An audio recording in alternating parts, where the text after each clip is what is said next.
Bon, donc, la semaine dernière, on avait discuté la ville d'Istanbul, Constantinople, devenue donc Constantinople, devenue capitale de l'Empire ottoman, mais aussi devenue en quelque sorte une ville référence à l'intérieur du monde islamique, où c'était donc considéré comme le vrai centre, même par rapport à des villes comme la Mecque, qu'on avait discuté il y a quelques semaines. Mais Istanbul était aussi, bien sûr, devenu, à la fin du XVe, XVIe siècle, la référence par rapport aux autres villes du monde islamique. Donc, ça a pris la place des villes qui autrefois étaient considérées comme les centres les plus importants. Donc, bien sûr, Samarcande restait toujours une référence, entre autres parce que c'était aussi l'origine des Timurides, en quelque sorte. Samarcande était la région dans laquelle les Timurides rêvaient toujours, en quelque sorte, de retourner. On a eu des discussions autour de cette question au XVIe, XVIIe siècle. Et vous voyez que l'influence de Samarcande, en fin de compte, ça allait beaucoup plus loin que le monde sunnite ou le monde timuride, parce que si on regarde par exemple Isfahan, capitale de l'Iran safavide, ville qui a été donc transformée à la fin du XVIe, début du XVIIe siècle par le grand roi iranien Shah Abbas Safavi. Alors, il y a plus qu'une petite ressemblance entre les deux. Donc, vous voyez qu'il y a une espèce d'influence de ce genre de ville aussi. Mais malgré ce fait, il faut le dire que si on voulait parler d'une très grande ville au XVIe, au XVIIe siècle, c'était toujours par rapport à Istanbul qu'on pensait dans le monde musulman. En Inde, mais même en Asie du Sud-Est. Vous voyez que les souverains de l'Asie du Sud-Est, par exemple, les sultans d'Aceh dans le Sumatra, leur référence dans leur imaginaire, parce que bien sûr, vous n'avez jamais vu normalement Istanbul, c'était toujours donc cette ville-là. Et donc aujourd'hui, je passe justement à une autre ville, une ville qui a été beaucoup moins discutée, à vrai dire, qu'Istanbul, mais qui reste néanmoins une ville très importante. Je ne sais pas si vous voyez tout de suite ce que c'est cette ville. C'est la ville de Delhi. C'est la ville de Delhi, vue de l'autre côté, donc vue de ce que serait Shadra, l'autre rive de la fleuve Jamna. Il y a, vous voyez, le pont ici fait par les bateaux. Il y a cette petite forteresse-là, je vais y revenir, qui était en fait la forteresse de départ, qui existait avant même la création de cette ville. Et cette forteresse, d'ailleurs, existe toujours, sauf que les transformations qui ont eu lieu ont fait en sorte que maintenant, si on prend la route pour aller du sud vers le nord, en fait, on passe par là. Et la forteresse est donc passée à l'intérieur de la route. C'est ce qu'on appelle Salimgarh.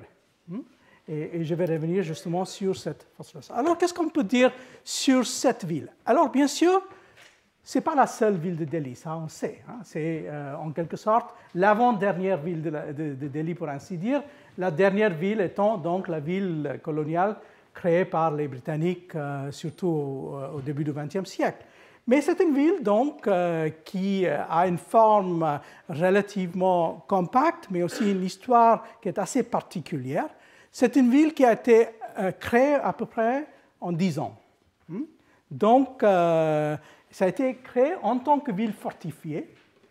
Et vous voyez la forme que ça a. Ce n'est pas une forme régulière, mais c'est une forme où il y a ici donc la fleuve, puis l'enceinte, il y a donc les portes, et c'est ponctué par des portes à quelques intervalles. Bien sûr, parmi ces portes, il y a la porte qui mène vers Agra, mène vers le sud, ce qui était appelé donc à l'époque l'Akbarabadi Darwaza, donc la porte d'Akbarabad, Akbarabad étant Agra, mais aujourd'hui, on se trompe en l'appelant la porte de Delhi. Bien sûr, ça n'a aucun sens d'avoir une porte dans le mur de Delhi qui s'appelle la porte de Delhi.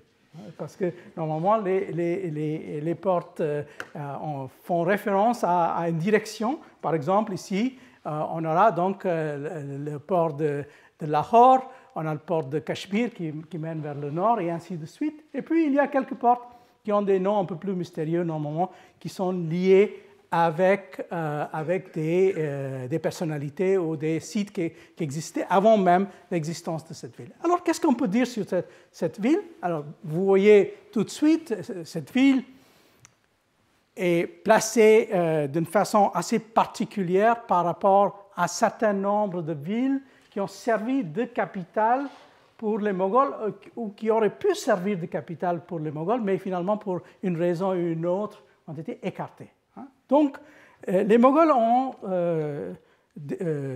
sont venus, ils ont fait la conquête de l'Inde du Nord dans les années 1520, et la ville qu'ils ont choisie au début, c'était donc cette ville-là, la ville d'Agra. Puis, pendant un certain temps, ils ont aussi été à cette ville qui a été vite abandonnée, qu'ils ont créée dans la deuxième moitié du XVIe siècle, la ville de Fatehpur Sikri. Ils ont aussi utilisé pendant un certain temps comme capitale Lahore, mais ça n'a pas marché parce que c'était trop près des frontières et donc c'était trop risqué en quelque sorte. Ce sont des villes qu'ils ont utilisées. Ils ont aussi parfois utilisé la ville d'Aurangabad comme espèce de capitale, pas tout à fait. Mais il y a aussi quelques puzzles chez les Moghols. Par exemple, on peut se demander pourquoi les Moghols ne sont pas allés plus loin dans la vallée de Gange pour choisir une ville capitale. Et si on avait fait ça, par exemple, il y avait deux possibilités. L'une qui était vite écartée, c'était Benares, parce que c'était une ville qui était un peu trop compliquée du point de vue de l'histoire religieuse. Mais puis, il y avait quand même cette ville-là, la ville d'Allahabad, qu'ils auraient pu choisir. Ils ont même pensé à ça, apparemment, mais finalement, ça a été abandonné comme idée.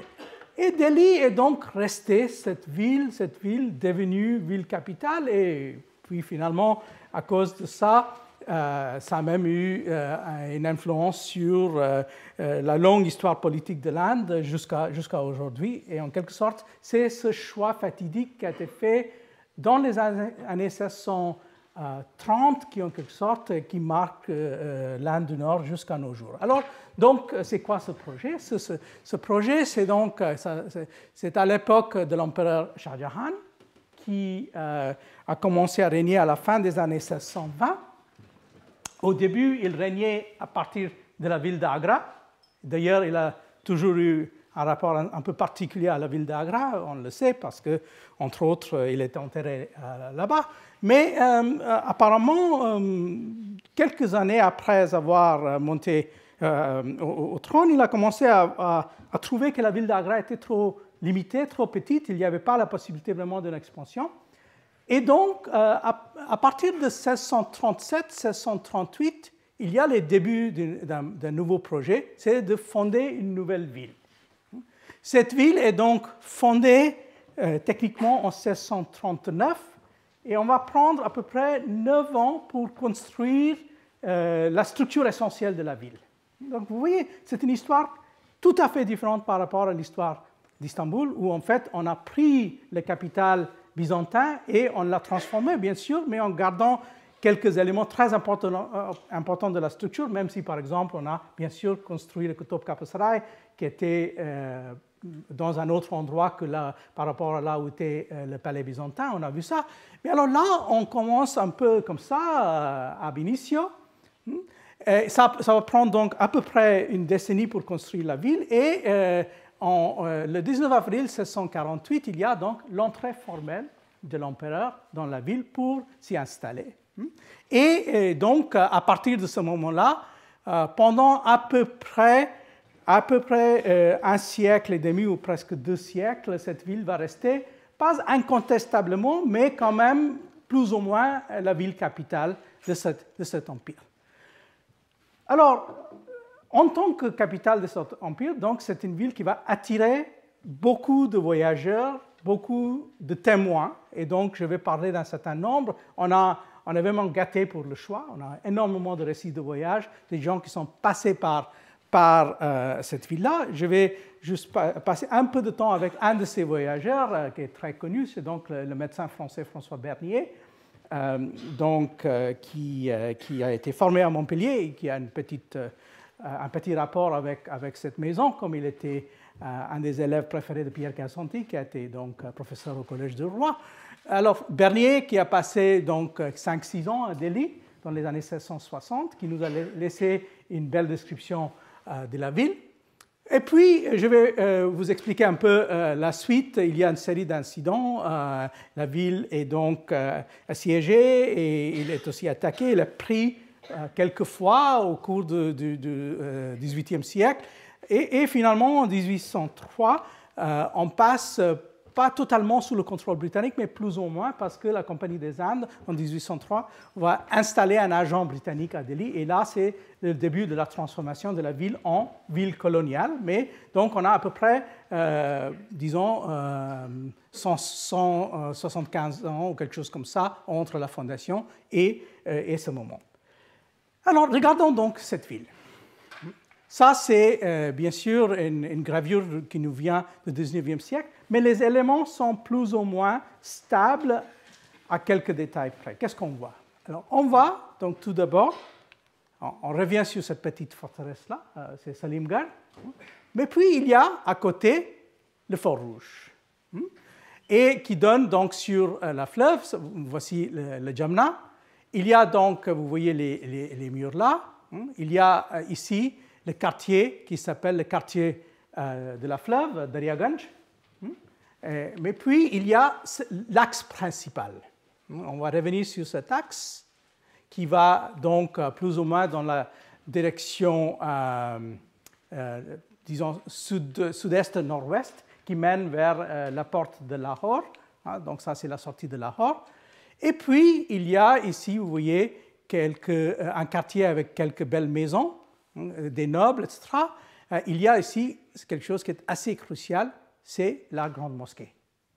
Donc, en quelque sorte, la ville est construite autour de cet axe, puis il y a cet axe transversal ou diagonal qui mène vers la mosquée. Il y a aussi, bien sûr, des mosquées à l'intérieur de la forteresse, mais ça, c'est la mosquée principale, qui d'ailleurs est la plus grande mosquée en Inde. Donc, qui a été fondée, la mosquée, après l'entrée du roi dans la ville. Donc, c'est à partir de 1649, quand Shah Jahan s'est installé dans la ville, qu'il a commencé la construction de cette mosquée-là. Et puis, il y a toute une série d'autres éléments sur lesquels on peut revenir, c'est-à-dire, par exemple, il y a des jardins et les autres endroits à l'extérieur, et ainsi de suite. Alors, commençons donc avec la description de Bernier. Donc, Bernier, qui est là, comme je vous ai dit, dans les années 1660, la ville est vraiment toute neuve à l'époque. Il le dit. Et donc, il se trompe un peu sur la chronologie.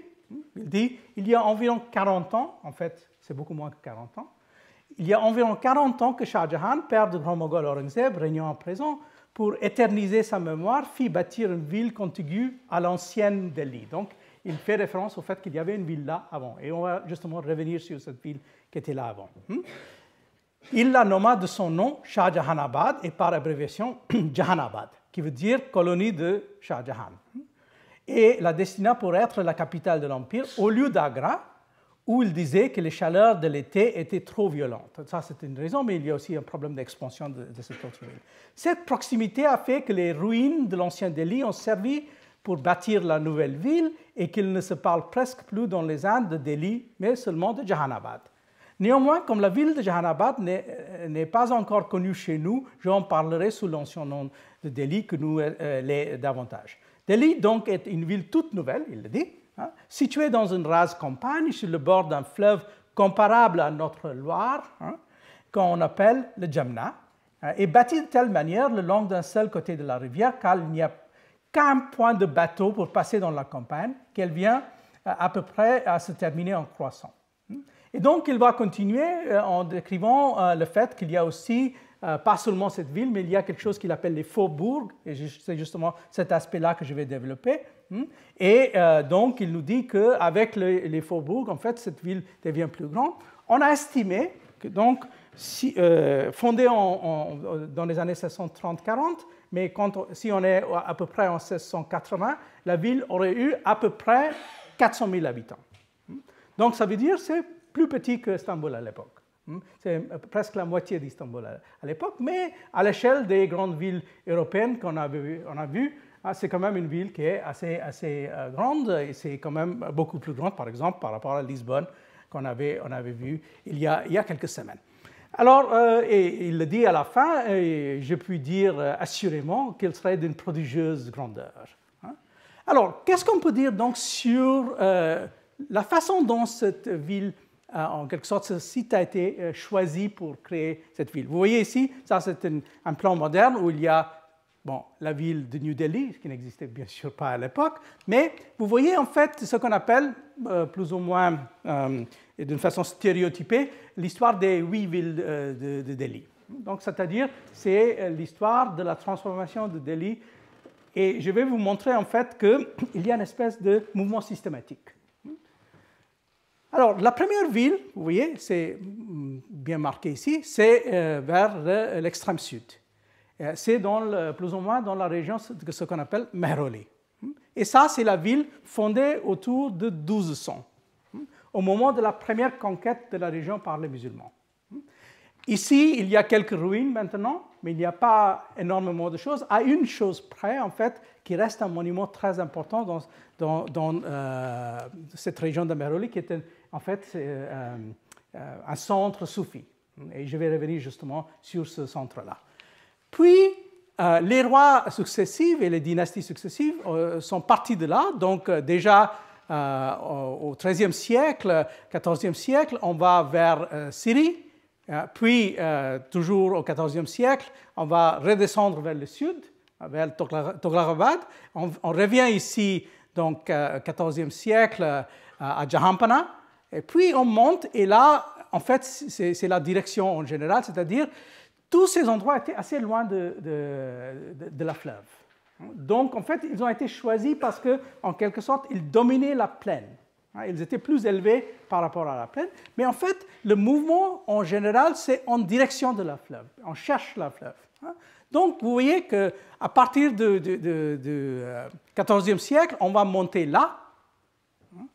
C'est ce qu'on appelle aujourd'hui la ville de Feroz Shah Tughlaq.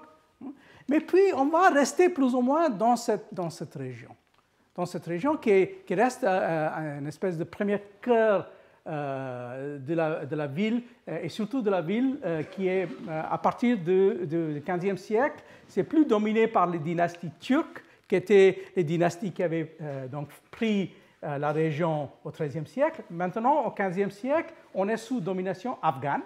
Et les Afghans ont donc toujours choisi plus ou moins cette région, aussi bien pour leur forteresse et pour leur nécropole.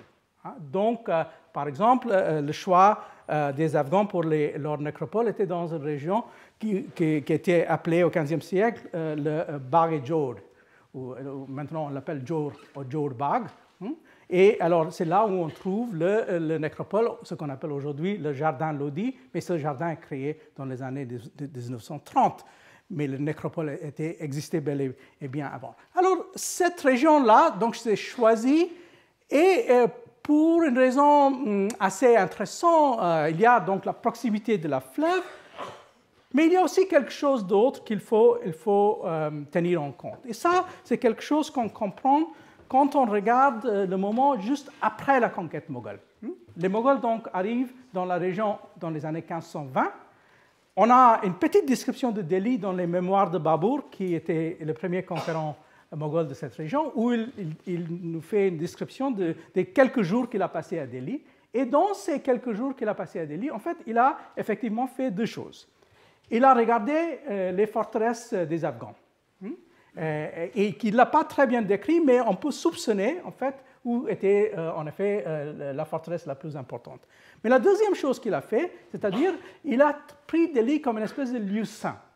Et en fait, on voit que ce qui est très important pour lui c'est de passer dans des lieux saints pour faire une espèce de pèlerinage. Donc, il le prend comme un endroit de pèlerinage. Et je vais revenir justement sur les sites de pèlerinage pour lui. Alors, lui, en fait, par la suite, il va s'installer à Agra, il va mourir à Agra. Puis, bon, il y a une histoire de comment on va ramener son corps à Kaboul. Mais Delhi n'est pas très important pour lui. Mais c'est son fils, donc, son fils Humayun, que vous voyez ici dans le portrait imaginaire où il y a Temur avec Babur et Humayun. Alors, son fils, dans les années 1530, qui va donc prendre l'initiative de construire une version de ville capitale à Delhi. Et quel est l'endroit qu'il choisit? C'est cet endroit-là, le numéro 6 sur le plan, et il l'appelle donc Din Panah, le refuge de la foi, de la religion. Et maintenant, ça a été démontré, je pense, plus ou moins, de façon plus ou moins convaincante, en fait, il a construit une forteresse sur une forteresse qui existait, une forteresse afghane qui existait déjà auparavant. Et on peut en fait deviner ça en regardant de très près le Baburnama, le livre de Babur, où il parle de comment il avait visité la forteresse des Afghans. Et manifestement, c'était très, très proche de cet endroit. Cet endroit, aujourd'hui, on ne l'appelle pas Din Panah, on l'appelle la vieille forteresse, Qala Kohana. Et c'est donc ce qui reste de cette forteresse, avec les quelques bâtiments qui remontent aux années 1540 pour l'essentiel, donc construits dans un style qui n'a pas grand-chose à voir avec les styles moghols qu'on reconnaît, c'est beaucoup plus lié avec les styles afghans. Et c'est aussi parce qu'en partie, Humayun avait été déplacé par un seigneur de guerre afghan pendant un certain temps. Donc, en fait, c'est une espèce de forteresse mixte avec des éléments venant d'horizons assez différents. Alors, puis, on le sait, la ville de Delhi est abandonnée. Pas totalement, mais elle est plus ou moins abandonnée parce que les Moghols vont vers Agra. Ils vont donc laisser tomber Delhi pendant la deuxième moitié du XVIe siècle. Donc, on avait construit cette forteresse. Le roi, d'ailleurs, Humayun, on dit qu'il est mort là-dedans. On n'est pas tout à fait sûr, mais on sait qu'il est tombé dans les escaliers de sa bibliothèque. Donc, ça se peut que c'était le bâtiment où il avait gardé ses livres en revenant d'un exil. Mais en tout cas, il est mort là-bas. Puis, son fils a décidé qu'il voulait partir et reprendre la ville d'Agra. Et donc, il a plus ou moins laissé tomber Delhi pendant un demi-siècle ou même plus. Mais la ville de Delhi, comme je l'ai dit, n'a pas été totalement abandonnée. Parce qu'il y avait toujours manifestement une espèce de rapport sentimental dans la tête des Moghols qui liait Humayun avec cette ville. Et c'est pour cela que tout en étant à Agra, les Moghols ont choisi donc de construire quelques bâtiments de la deuxième moitié du XVIe siècle dans cette ville. Là, vous voyez ce qui est considéré par beaucoup comme le premier très, très grand monument moghol de l'Inde. Et ça, c'est donc à Delhi, et c'est le tombeau de Humayun.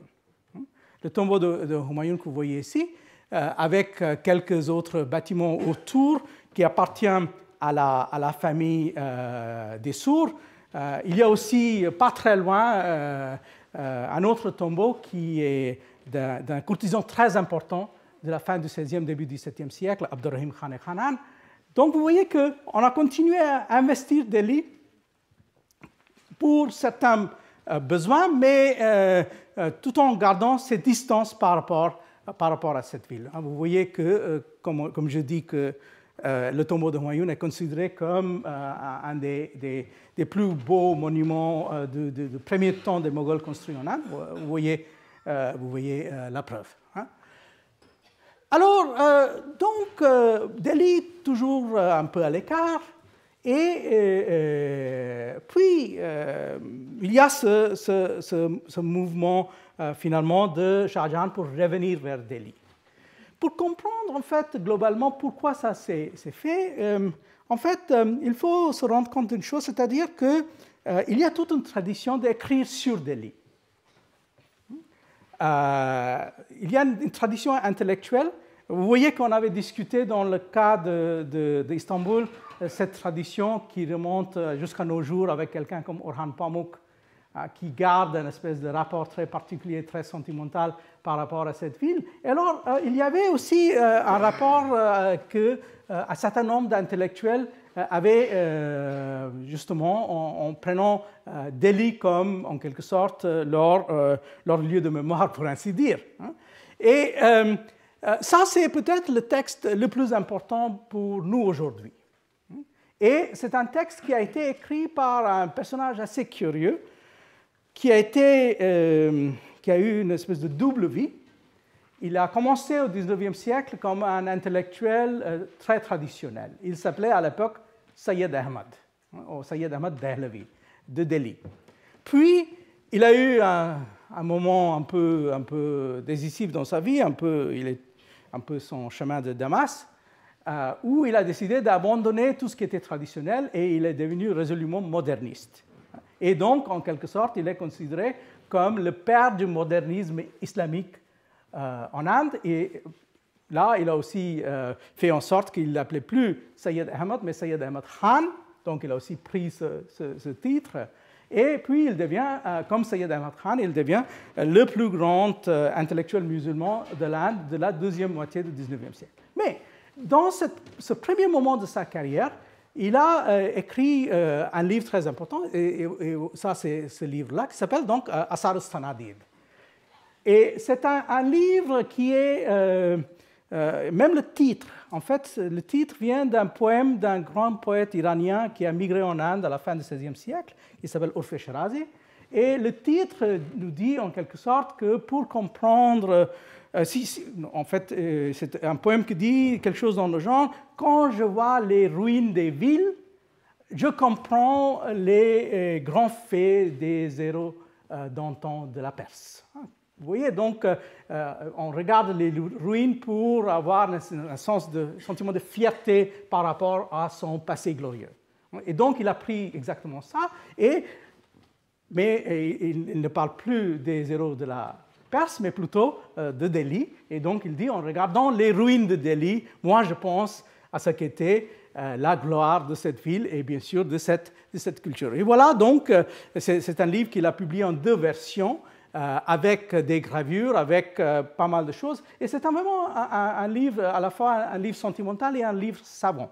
Parce qu'il s'est promené dans la ville, il avait fait la collecte des légendes, il a aussi copié partout où il voyait des inscriptions, il les a copiées. Il a aussi copié pas mal de choses ayant à voir avec les proverbes de la ville et ainsi de suite. Alors, bien sûr, il y a aussi une historiographie moderne portant sur cette ville. Et en fait, en quelque sorte, pour nous, il faut jouer entre cette historiographie et cette littérature traditionnelle, dont le comble, c'est le livre de Sayyid Ahmad, et cette historiographie qui nous vient surtout de la fin du XXe siècle. Je cite que 2 ouvrages, il y a un certain nombre d'autres.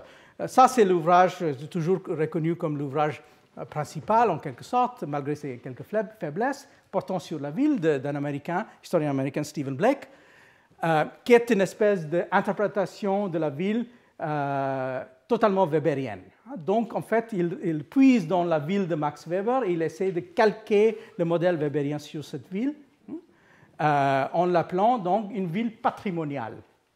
Donc, vous voyez, on avait la ville donc patricienne, on avait la ville plébéienne, et là, il nous appelle à aussi inventer cette espèce de catégorie néo-weberienne de ville patrimoniale, où, en effet, pour lui, la ville est totalement dominée par l'État.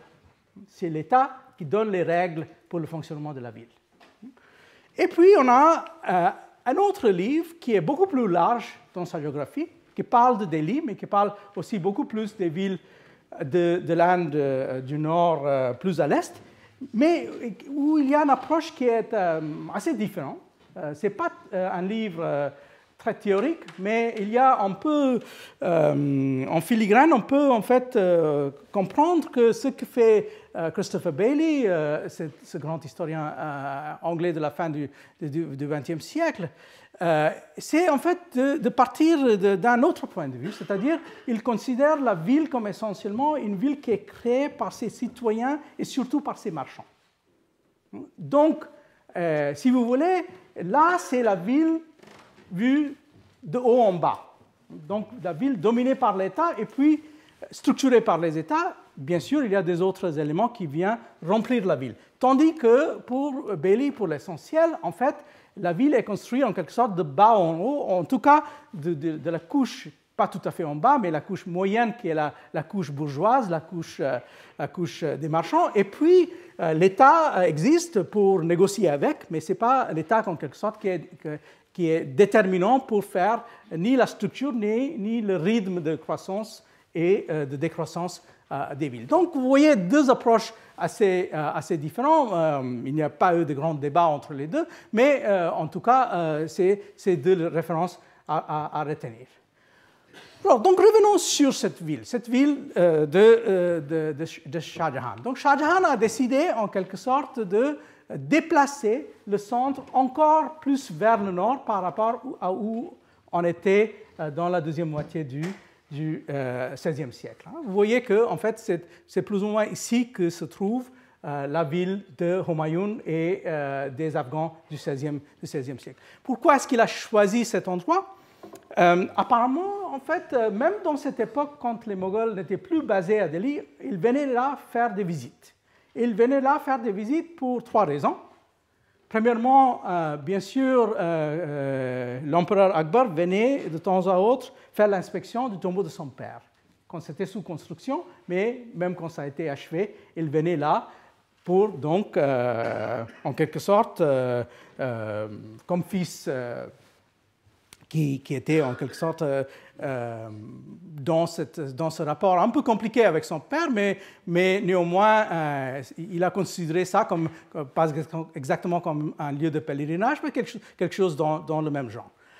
Ça, c'était une première raison. Il y avait une deuxième raison, c'est-à-dire souvent, quand on faisait le chemin d'Agra pour aller vers Lahore, on passait par Delhi. Donc, c'était une deuxième raison. Et là, c'est intéressant de voir qu'on venait ici, justement, dans cet endroit-là, qui était la petite forteresse, et ça, c'est la forteresse qui a été donc créée par les Afghans au milieu du XVIe siècle. Et ça s'appelle Salimgarh, mais en fait, c'est une déformation, parce qu'en réalité, c'était Islamgarh, car ça porte le nom d'Islam Shah Sur, qui était le roi dans les années 1540, début des années 1550. Et ça, donc, c'était l'endroit qu'on utilisait comme point de passage, et c'est à partir de ce point de passage donc, qu'on va songer à créer cette ville. Troisième raison, la région de Delhi était considérée comme une grande région de chasse. Donc, on utilisait ça aussi comme base pour partir ici, dans cette région, ce qui était plus ou moins la région de Palam, pour faire de la chasse. Et il y a quelques loges que les Moghols ont construites dans ces régions de chasse. Il y a aussi un monument extrêmement bizarre qui est une espèce de minaret inachevé, très grand, qui est une espèce d'imitation du minaret qui a été construit au sud de Delhi et donc qui date de la première moitié du XVIIe siècle. Alors donc, on construit cette ville et on peut partir pour analyser cette ville de plusieurs points de vue. Prenons pour l'instant le point de vue de Blake, c'est-à-dire l'idée qu'il faut voir cette ville en quelque sorte de haut en bas, du pied du trône pour ainsi dire. Donc voilà le fort rouge. Le fort rouge qui a une ressemblance générique avec le fort rouge d'Agra, mais en fait c'est assez différent. Ça c'est la porte de devant. Derrière il y a donc la fleuve. Et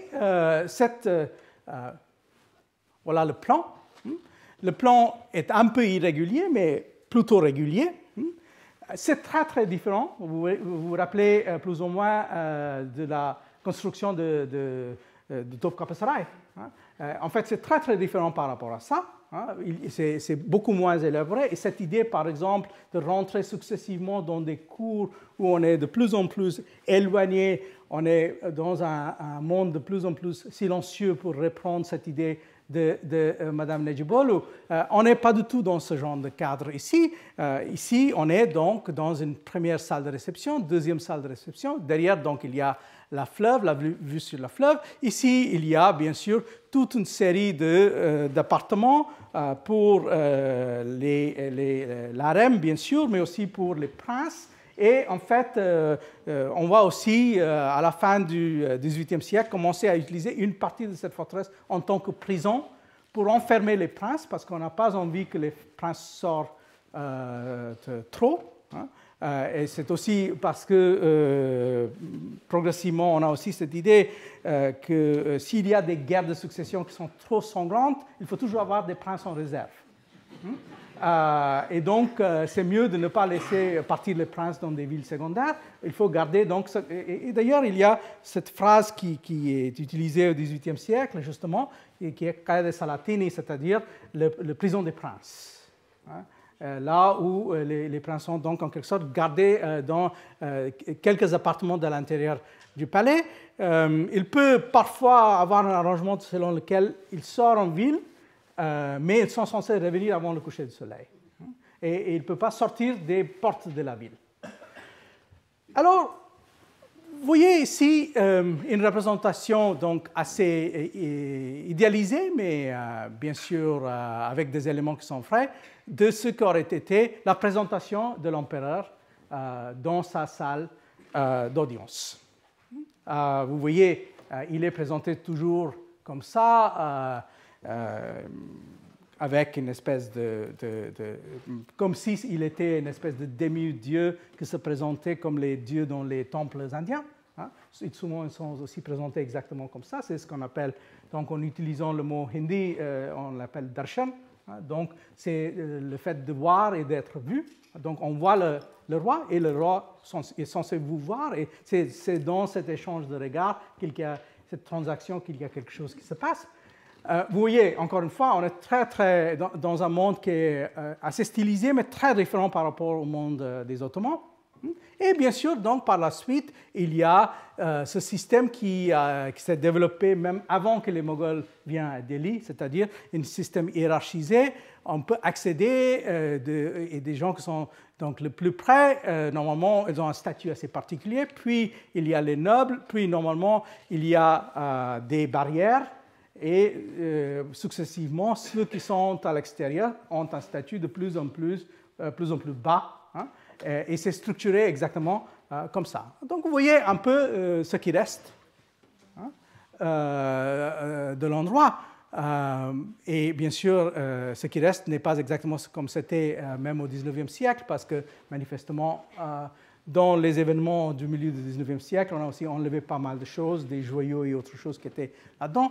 Là, vous voyez, comme c'est dépeint au 19e, hein, c'est à peu près le même endroit, mais là, on voit que c'est beaucoup plus compliqué, beaucoup plus élaboré comme décoration que ce n'est aujourd'hui. Alors donc, il y a une structuration, il y a bien sûr un certain niveau de formalité, mais c'est beaucoup moins structuré et beaucoup plus ouvert par rapport au système ottoman. Et il y a aussi, bien sûr, des autres aspects de la forteresse sur lesquels on peut revenir, parce que la forteresse n'est pas exclusivement un endroit où il y a des nobles ou des gens qui sont liés avec le roi. Il y a aussi, par exemple, un espace pour les marchands, c'est bien sûr plus vers l'extérieur de la forteresse. Il y a aussi des gens qui viennent présenter leurs services. On sait par un certain nombre de témoignages qu'on a, par exemple, des médecins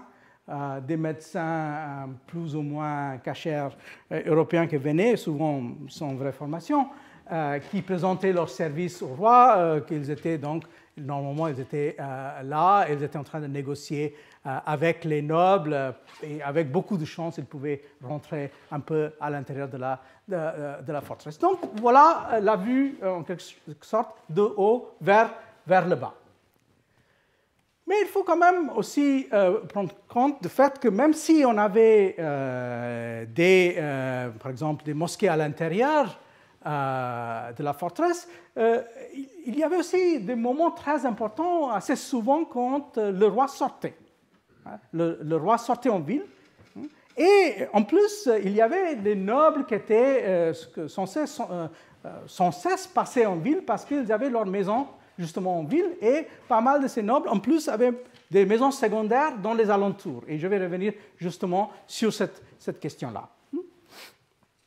Alors donc, deuxième endroit qu'il faut prendre en compte, c'est la mosquée, la grande mosquée, le Jami Masjid, qui reste, comme je dis, un monument assez imposant, mais un monument qui est donc pas seulement contrôlé par le roi, mais c'est aussi un monument où il y a un certain nombre de choses qui se passent autour. Les muezzins de cette mosquée sont des gens d'une certaine force, d'une certaine importance, qui vont donc imposer leur propre vision aussi de la ville, ou vont essayer en tout cas d'imposer leur propre vision de la ville. Et d'ailleurs, cette mosquée est aussi liée avec la culte d'un des deux grands martyrs de cette ville. Parce que déjà, dans la deuxième moitié du XVIIe siècle, il y a deux personnages martyrisés dans la ville qui ont marqué la vie. Et le personnage qui est là, dans les marges de cette mosquée, c'est quelqu'un qui s'appelle Sarmad. Sarmad, qui était soi-disant un juif converti à l'islam, qui est venu, on dit, probablement des alentours d'Alep, mais en tout cas, Sarmad qui est devenu une espèce de soufi un peu fou, ce qu'on appelle un majzoub. Donc, il avait l'habitude apparemment de se promener nu dans la ville et raconter un peu sa vision de l'islam un peu hétérodoxe. Et donc, il a été quelquefois menacé par les gardiens de la foi dans la ville, et finalement, donc, il a été exécuté. Et puis, donc, on garde une culte de Sarmad dans les marges de cette mosquée. Deuxième endroit sur lequel il y a pas mal de controverses, c'est en fait, ça se trouve ici, sur cette artère. L'artère, vous voyez là, ici, on a le palais, on a la mosquée, c'est assez bien marqué, puis on a l'artère qui va vers la porte de Lahore. Et cet autre personnage sur lequel je vais revenir, c'est justement quelqu'un qui n'appartient pas au monde des musulmans. Mais je vais revenir à lui dans quelques minutes. Donc, si on pense à cette ville, non pas comme une ville qu'il faut prendre toujours de l'eau vers le bas, mais plutôt du bas vers le haut, il y a une autre façon de faire. Et pour faire ça, justement, on a d'autres types de textes.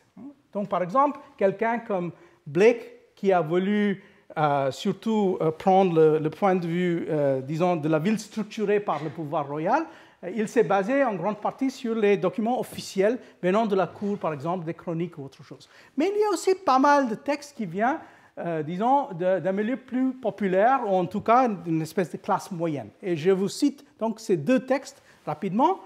Ce texte-là, qui nous vient du début du XIXe siècle, écrit par un bourgeois de la ville qui s'appelle Mirza Sangin Beg, Sayr al-Manazil. C'est une espèce de récit de voyage, des promenades qu'on peut faire à l'intérieur de la ville. Donc c'est quelqu'un qui habite dans la ville, mais il est en train de dire à ses concitoyens comment on peut s'amuser en se promenant dans la ville, et le genre de choses qu'il faut essayer de remarquer, et le genre de choses qu'on peut voir dans la vie populaire aussi de la ville. Mais il y a aussi cet autre texte, ce n'est pas le vrai nom du texte, c'est un nom imposé après, ça s'appelle l'album de Delhi, Muraqqa Delhi. Mais c'est aussi un texte qui vient du XVIIIe siècle, donc c'est un peu avant Sayr al-Manazil. Et là encore, on a, c'est une espèce de time-out, ou quelque chose comme ça, de pariscope ou deliscope du XVIIIe siècle, pour dire comment en fait on peut s'amuser dans cette ville au milieu du XVIIIe siècle, le genre de choses qu'on peut faire justement pour s'amuser. Et je vais revenir sur le genre de choses qu'on peut effectivement faire. Bien sûr, on parle beaucoup de l'artère centrale, qui est ce qu'on appelle donc le Chandni Chowk. Et là, il y a juste quelques grandes maisons qui restent. Mais c'est quand même là où il y a beaucoup des grandes maisons. Il y a aussi quelques-uns des marchands les plus importants. Et puis, à partir de cette artère, il y a les petites rues, des ruelles, les kuchets, comme on les appelle, qui font une espèce de toile d'araignée autour de cette artère. Et bien sûr, là, vous voyez le genre de choses qu'on pouvait justement faire pour s'amuser. Si on regarde ces autres documents, on voit que, à part la ville contrôlée, à part la ville orthodoxe, à part la ville où on n'aimait pas les soufis qui se promenaient nus, il y avait aussi une autre ville, une ville qui était habitée par des musiciens, par des travestis, par des danseurs, par des gens qui pratiquaient la musique populaire, etc. Comme ça, il y a beaucoup de descriptions en regardant ces deux textes et même d'autres peintures qui nous donnent une image d'une ville qui est une ville aussi habitée par énormément d'artisans, énormément de gens qui font des choses, parfois liées avec les grandes maisons de nobles, mais parfois aussi menant leur vie autonome, c'est-à-dire des cordonniers, des tisserands, etc. etc. Donc là, ça vient d'un album d'un mercenaire français, le colonel Gentil, qui a aussi donc collectionné ce genre de choses pour montrer un peu la vie populaire. Alors, la question qui se pose, bien sûr, c'est aussi sur le rapport entre les musulmans et les non-musulmans dans cette ville. Parce que si on dit 400 000 ou 500 000, alors combien de ces gens étaient des musulmans, combien étaient des non-musulmans? C'est très difficile de donner des chiffres.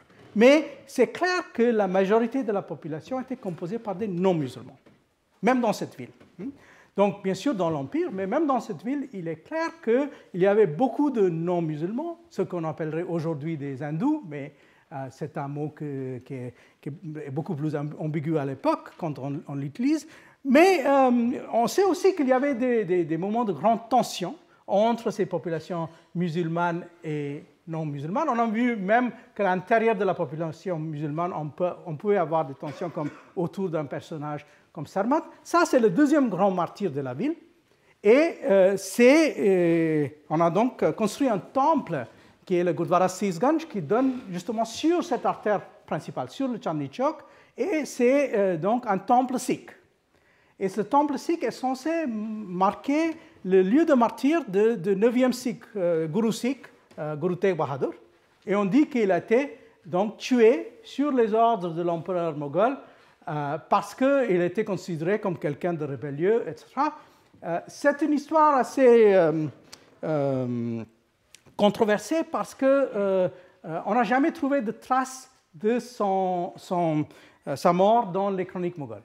Les Moghols n'ont jamais parlé de lui en tant que quelqu'un qui a été puni ou exécuté, mais ça ne veut pas forcément dire que les Moghols étaient obligés de raconter l'histoire de chaque personne qui a été tuée par leur justice.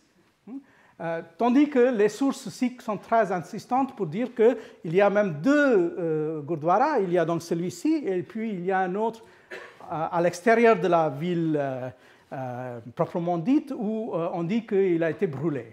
Donc il a été brûlé après sa mort. En tout cas, il y a donc cette histoire qui remonte dans les années 1670 et c'est donc en quelque sorte le deuxième épisode de martyr qui marque cette ville. Et cette fois-ci, dans la frontière des communautés musulmanes et non musulmanes. Alors, bien sûr, ça ne veut pas dire que tout était toujours violence et tension entre ces communautés. Il faut aussi garder en tête que dans cette ville, mais surtout dans la région vue plus large, il y avait énormément de lieux qui étaient investis par des éléments de sacralité et qui étaient souvent partagés par les musulmans et les non-musulmans. Et bien sûr, c'est intéressant de voir comment en fait ce rapport se fait entre la ville fortifiée et puis ces autres endroits qui se trouvaient un peu autour. Je vous ai dit que quand Babur est venu pour la première fois, il est venu visiter la ville presque comme si c'était une ville sainte. Et en fait, il vient là pour regarder la petite forteresse des Afghans, mais surtout pour visiter ce genre d'endroit. Ça, c'est un des premiers grands lieux des soufis dans la région de Delhi.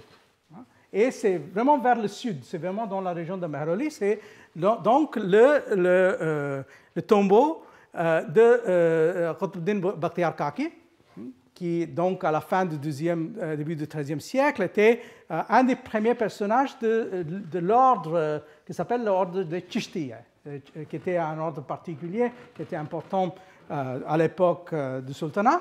Et en fait, il y a ces trois grands centres de Chishtiya, celui-ci qui est vraiment vers le sud, vous voyez, c'est vraiment ici. Puis, celui qui est le plus important, c'est celui-ci. Et c'est d'un grand saint Chishti du XIIIe, XIVe siècle. Et en fait, on soupçonne que c'est à cause de lui, en quelque sorte, qu'on a choisi la location du tombeau de Humayun. Parce que c'est vraiment à 2 pas. Et vous voyez que ça, c'est donc ici. Et en quelque sorte, c'est le tombeau de Nizamuddin qui va déterminer un peu tout cet emplacement autour du tombeau de Humayun. Mais avant même ça, la forteresse de Humayun, la forteresse de Lodi, tout cela, en fait, ça fait partie plus ou moins d'un seul complexe. Et puis, il y a le troisième, qui est de celui qu'on appelle la lampe de Delhi, Nasruddin Charagh Delhi, qui était donc le disciple du deuxième. Ce sont des endroits où même aujourd'hui, au XIIIe, XIVe siècle, et pendant toute l'époque moghole, en fait, ils étaient considérés comme des lieux saints, pas seulement pour les musulmans, mais pour tout le monde. Et ça, on voit en regardant ces textes, des textes comme le Sayr al-Manazil ou l'autre texte, qu'on dit carrément qu'en allant dans ces endroits-là, ce sont des endroits très joyeux, tout d'abord. Il y a beaucoup de musique, il y a beaucoup on fait la fête, même aux moments qui sont censés être un peu solennels. Et puis, il y a des musulmans et des non-musulmans qui se mêlent sans cesse dans ces endroits.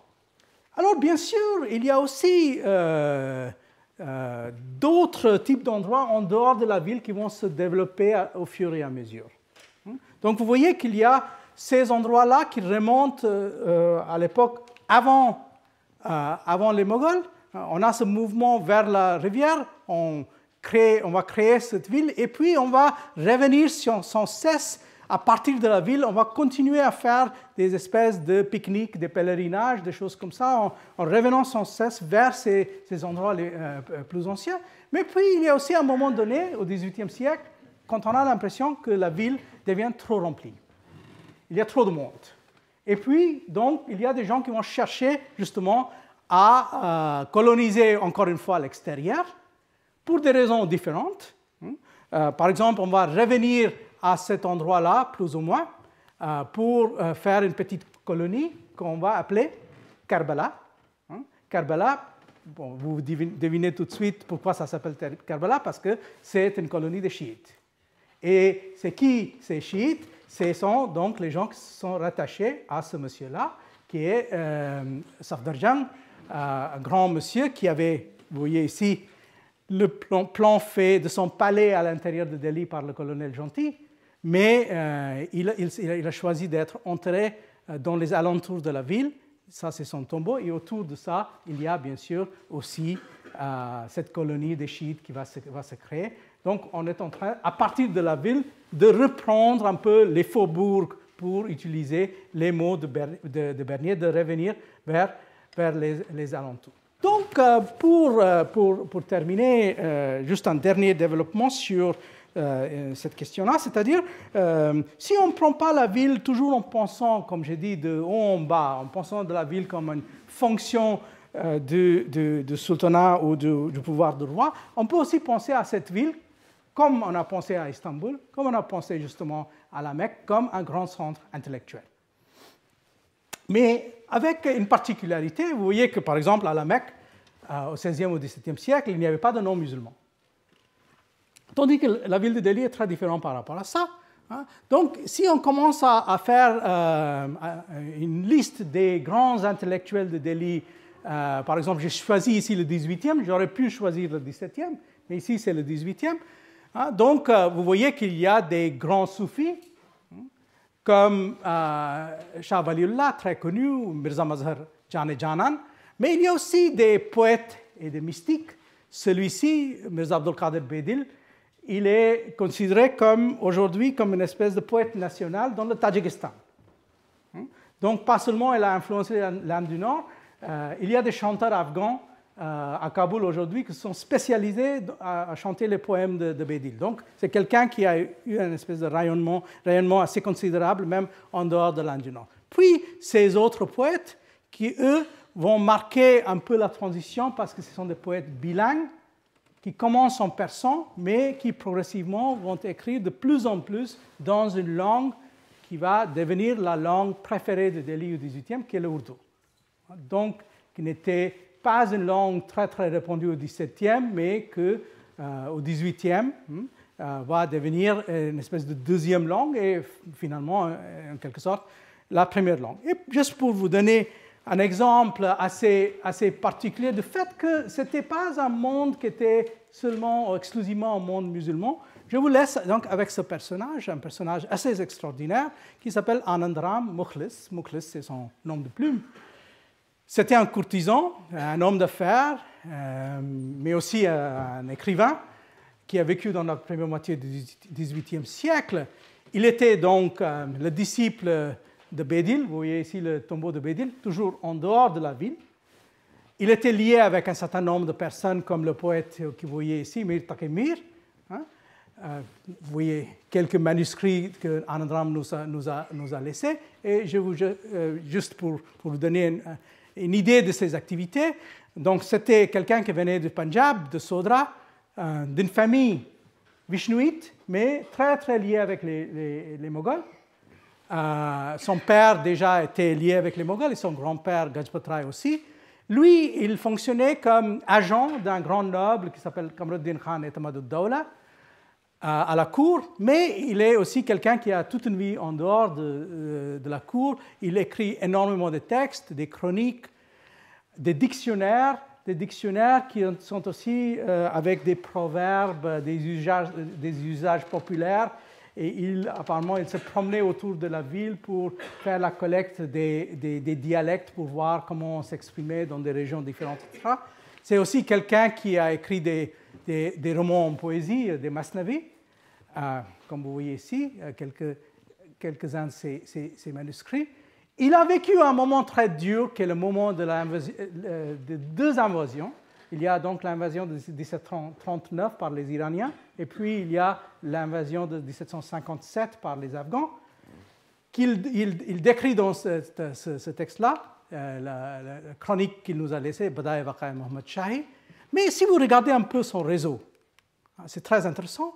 Il est très lié, donc il y a son patron, Kamruddin Khan, il y a son maître Bédil, qui l'imite dans son style de poésie. Il y a donc son autre maître, Sirajuddin Ali Khan Arzu, un grand poète, mais aussi un grand lexicographe.